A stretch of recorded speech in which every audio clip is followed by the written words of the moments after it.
За сайн байцгаана уу та бүхэндээ энэ өдрийн мэндийг хүргэе. Та бүхэндээ бас нэг маш чухал зүйлийг тайлбарлах хэрэгтэй гэж бодож энэ сэдвийг авчирсан байгаа.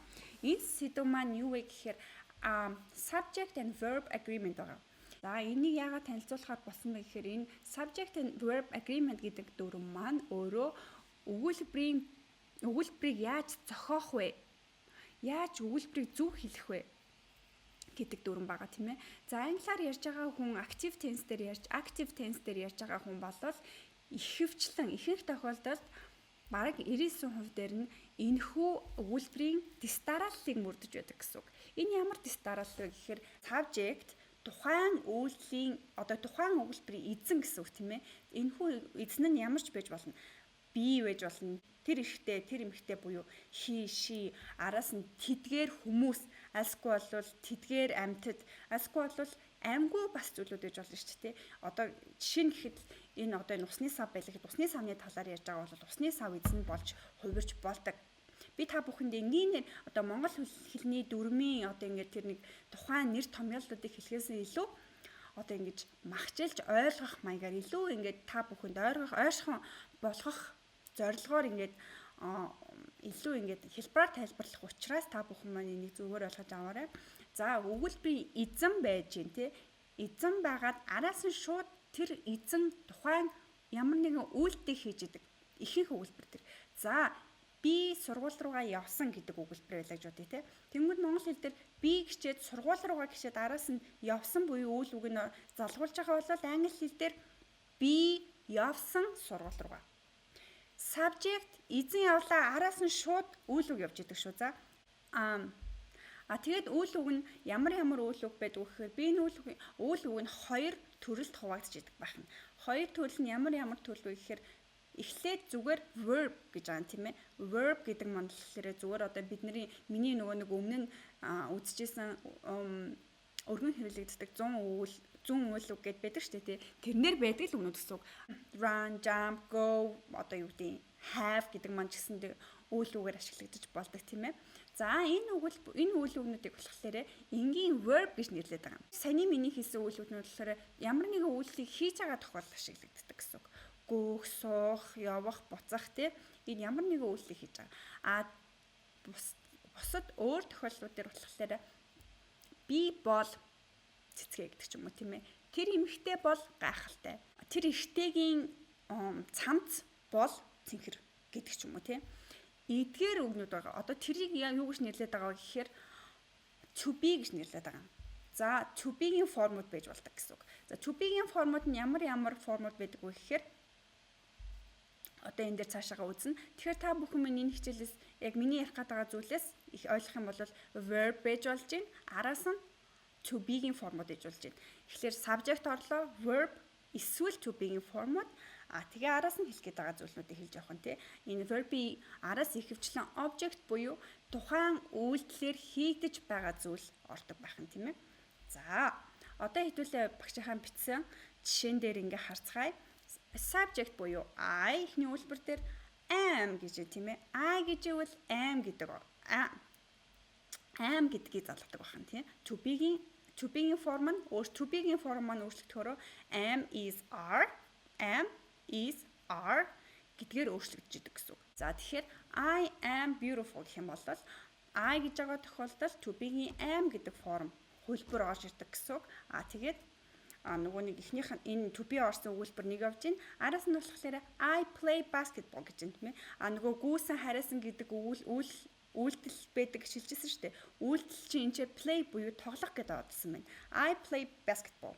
За та бүхэн харж байгаа бол I гэдэг үг маань am болоод to be-ийн am форм болж залгагддаг юм байна. Асгүй бол verb буюу verb залгагдж байгаа тохиолдолд ерөөсө хувираагүй байгааг та бүхэн анзаарч байгаа бах тий. За дараагийнх нь he, she гэдэг subject ашиглаж байгаа тохиолдолд he, she гэдэгт маань тэр эмэгтэй тэр ихтэй цэцгээ навчаа болтоо бүх Том, Jason бүх хүмүүс орно гэсэн үг байхгүй юу? За he гэж байгаа тохиолдолд to be-ийн is гэдэг форм ашиглагдаж байгаа. Хэрвээ түүний араас verb залгагдж байгаа бол араас нь s гэдэг ending буюу төгсгөл ашигладаг юм а гэдэг ингээд дүрм байна.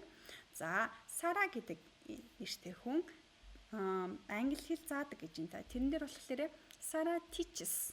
Араас нь S залгаад English. Sara teaches English. За ийм дүрэн байт юм шүү. За араас нь she is nice. To be-ийн хэрвээ тэр эмэгтэй эсвэл тэр эрэгтэй гэж байгаа бол is залгаад nice. Ойлгомжтой тий. За араас нь they хэрвээ subject нь өгүүлбэрийн subject буюу эзэд нь тэд олуулаа байх юм бол бид буюу тэд байх юм бол are to be-ийн are form орж идэг гэсэн үг. Зүгээр л are тэд бол сайхан гэж хэлж байгаа бол they гингүүтээ are nice гэж залгадаг байна шүү дээ. They is nice гэж хэлэхгүй, they am nice гэж хэлэхгүй, дүрм нь they are nice гэж хэлдэг байх л гэдэг энгийн дүрм байж байгаа. За хэрвээ verb нөгөө гүйсэн хариасан тий үйл үг дээр хэрэл одоо өргөн хэрэглэгдэх 100 үг дээр байсан үйл үгнүүд хэрвээ орж байгаа тохиолдолд s залгахдахгүй. They гэж байгаа бол байгаагаараа л байж гэн гэсэн үг.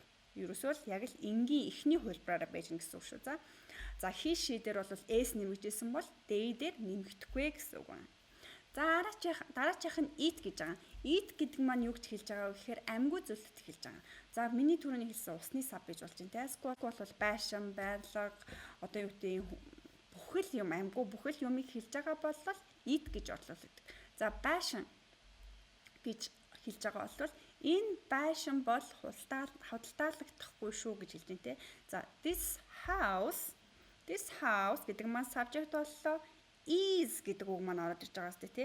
Энэ байшин бол гэж байгаа бол is. This house are гэж хэлэхгүй. This house is гэл ганцхан is гэж бичээд араас нь not for sale. Одоо дараагийнхаа хэлж байгаа ойлголтуудыг хэлээд явчихна гэсэн үг байна шүү дээ. За тийм болохоор та бүхэн эхлээд subject бичлээ. Араас нь дүрмийнхаа дагуу to be-ийн формод эсвэл verb. Энэ хоёрыг аль нэгийг залглаа. Араас нь хэлж байгаа зүйлүүдийг хэлэх юм шүү дээ, тийм ээ. За дараагийнх нь миний авсан жишээн дээр гэх юм бол sun goes down гэж юм тийм ээ. Sun goes down гэдэг нь болохоор sun гэдэг маань болохоор нөгөө it гэдэг чинь sun болоод хуурсан байна тий. Нарны талаар ярьж байна. За нарны талаар go гэдэг маань s залгадаад goes болсон байгаа. Sun goes down. Нар буудгаа гэж хэлсэн байна тийм ээ. Энэ өгүүлбэр дээр. За энэ дүрмийг сайн ойлгосон байх гэж бодож байна. За хүмүүсийн ихэвчлэн ерөнхий гаргадаг алдааг одоо хэдүүлээ үзье. Энэ болохоор хоёр verb бичсэн байдаг шүү.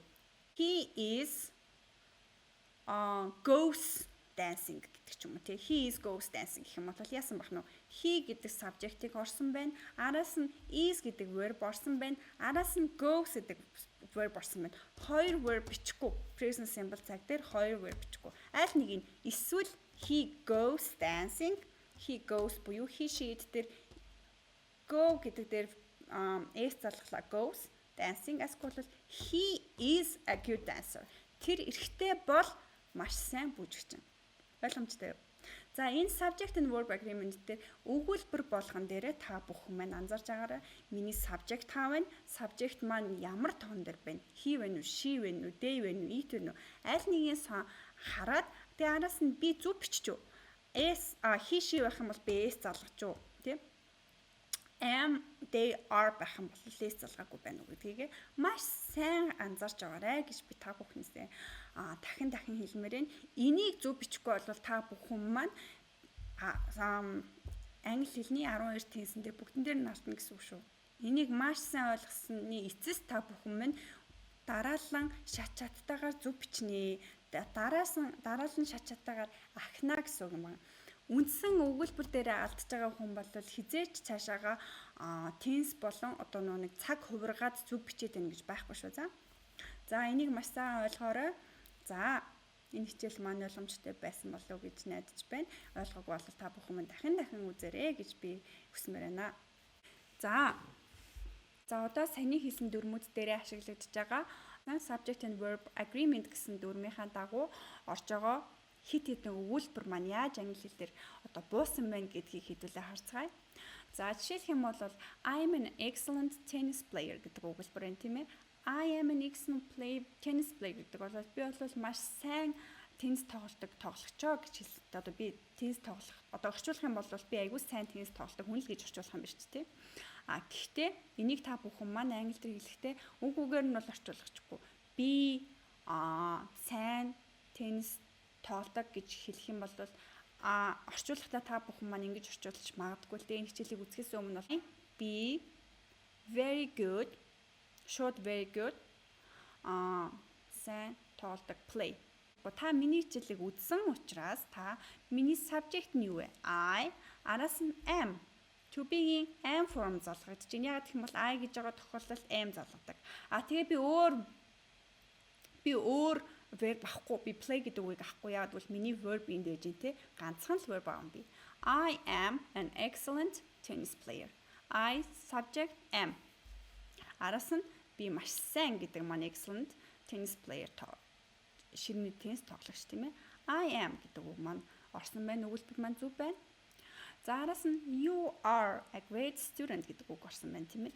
You гэдэг маань you subject нь чи буюу you гэдэг үг орсон байна. Араас нь are гэдэг үг орсон байна тийм ээ. You are. За энэ дээр за бид нар энийг ингэж чеклээ харлаа. Араас нь you are a great student гэж хэлэх юм шүү дээ тийм ээ. За дараачихт нь Suvda has two sisters.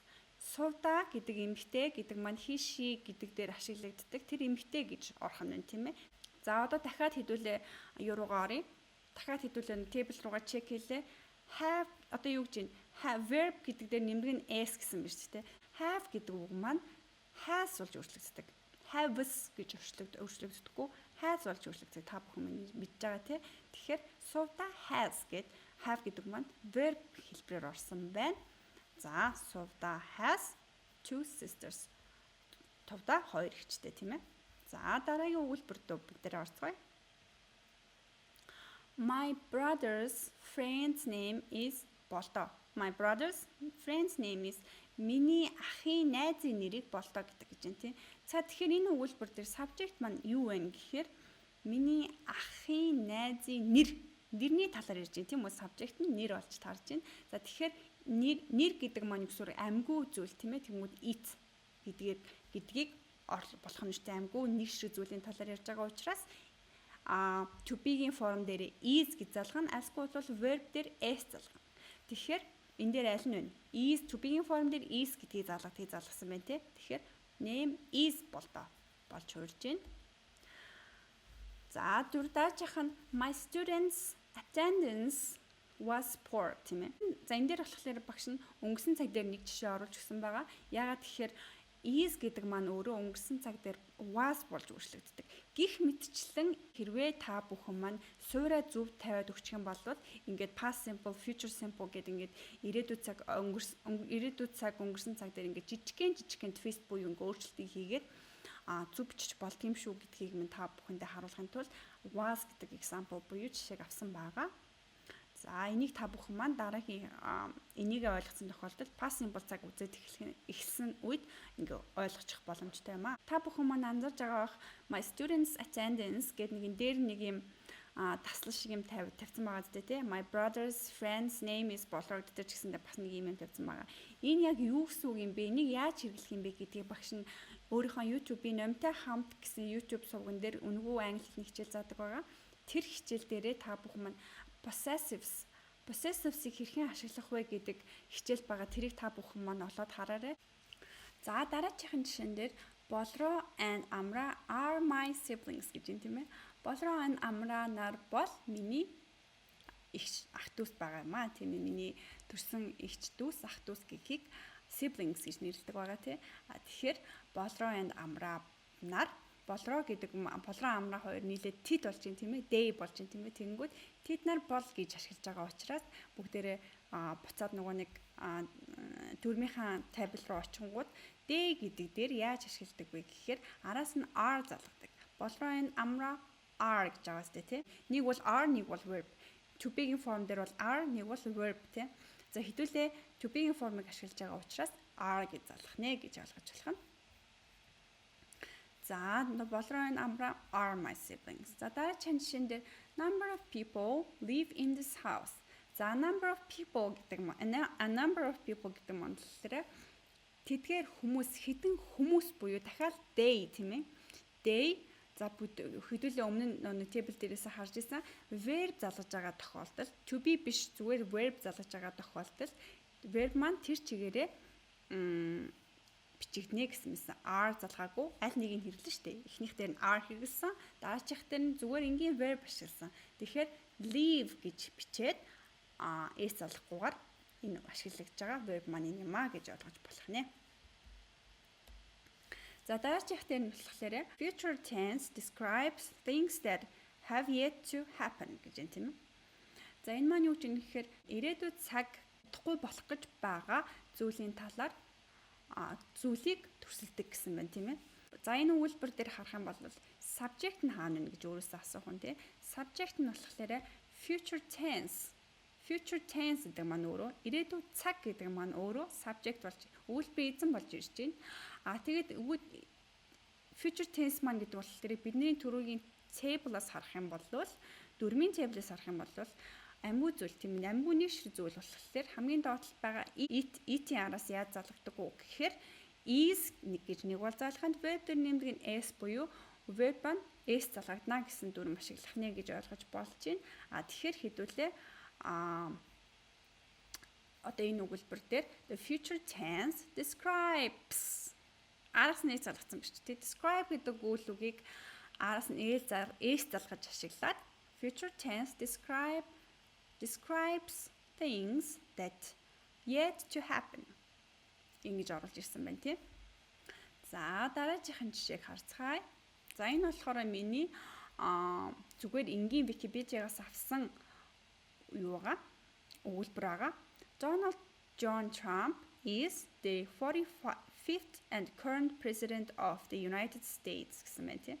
За эхний өгүүлбэр нь байна. За ийм амар сүржин өгүүлбэр байсан ч гэсэн Википедиад ашиглагддаг сүржин өгүүлбэр байсан ч гэсэндээ ялгаахгүй миний хэлсэн нөгөө нэг active tense дээр байгаа бол түрүүний дүрм ашиглагдана л гэсэн үг. За энэ дээр яаж юм гэхээр Donald Trump-ын талаар ярьсан байна тийм.